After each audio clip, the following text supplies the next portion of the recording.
ப்ரெக்னெண்ட்டாக இருக்கும்போது 3rd month முடிஞ்சோனையுமே நான் இந்தியா கிளம்பிட்டேன். திரும்பவும் 8th மந்த் ஸ்டார்ட் ஆகுறதுக்கு ஒரு 5 நாளைக்கு முன்னாடி தான் நான் யுஎஸ் கிளம்புனேனே. வரும்போது பார்த்தீங்கன்னா, எனக்கு 3rd மந்த். ஸோ, அதனால வந்து travel at your own risk அந்த மாரி தான் டாக்டர் சொன்னாங்க. எந்த ஒரு பெரிய ரெஸ்ட்ரிக்ஷன்லாம் ஃப்ளைட்ல இல்ல.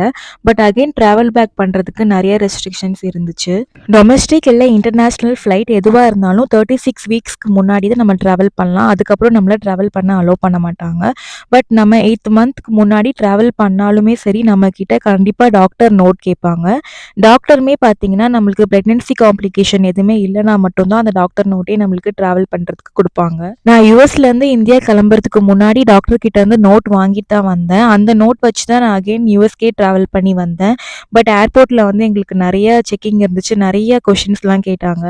எந்த டேட் வரைக்கும் நம்ம ஃப்ளைட்ல ட்ராவல் பண்ணலான்னு டாக்டர் கிட்ட கண்டிப்பா எழுதி வாங்கிக்கோங்க. டாக்டரோட சைன், ஹாஸ்பிட்டலோட சீல், நம்மளோட எஸ்டிமேட்டட் டெலிவரி டேட் இது எல்லாமே டாக்டர் நோட்ல இருக்கிறது ரொம்பவே நல்லது.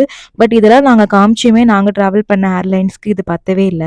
ஃபர்ஸ்ட் டைம் பிரெக்னன்சி கன்ஃபர்மேஷன் பண்ணும்போது எடுக்கிற அல்ட்ராசவுண்ட் காப்பி கேட்டிருந்தாங்க.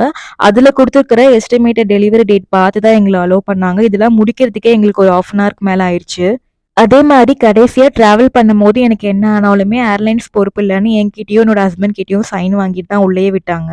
ட்ராவல் பண்ணும்போது நம்ம பிரெக்னன்சிக்கு சம்மந்தப்பட்ட என்னெல்லாம் மெடிக்கல் ரெக்கார்ட்ஸ் இருக்கோ, அது எல்லாமே நம்ம ஹேண்டியா வச்சுக்கிட்டோம்னா ரொம்பவே நல்லது. ஏன்னா, எந்த நேரத்துல எது கேட்பாங்கன்னே நம்மளுக்கு தெரியாது. நம்மளுக்கு கடைசி நிமிஷத்துல ரொம்பவே டென்ஷனா இருக்கும்.